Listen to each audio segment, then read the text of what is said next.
شروع اللہ کا نام لے کر جو بڑا مہربان نہایت رحم والا ہے۔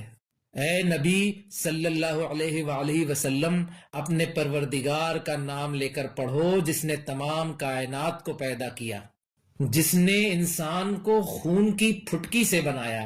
پڑھو، اور تمہارا پروردگار بڑا کریم ہے، جس نے قلم کے ذریعے سے علم سکھایا اور انسان کو وہ باتیں سکھائیں جن کا اس کو علم نہ تھا، مگر انسان سرکش ہو جاتا ہے اس بنا پر کہ وہ اپنے آپ کو بے نیاز سمجھتا ہے۔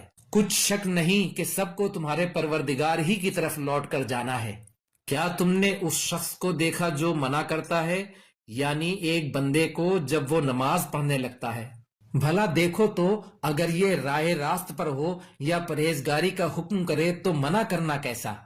تو اس کا انجام کیا ہوگا؟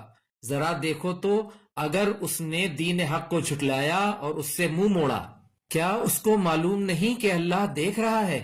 دیکھو، اگر وہ باز نہ آئے گا تو ہم اس کی پیشانی کے بال پکڑ کر گھسیٹیں گے، یعنی اس جھوٹے خطا کار کی پیشانی کے بال، تو وہ اپنے یاران مجلس کو بلا لے، ہم بھی دوزخ کے فرشتوں کو بلائیں گے۔ دیکھو، اس کا کہا نہ ماننا اور سجدہ کرنا اور اللہ کا قرب حاصل کرتے رہنا۔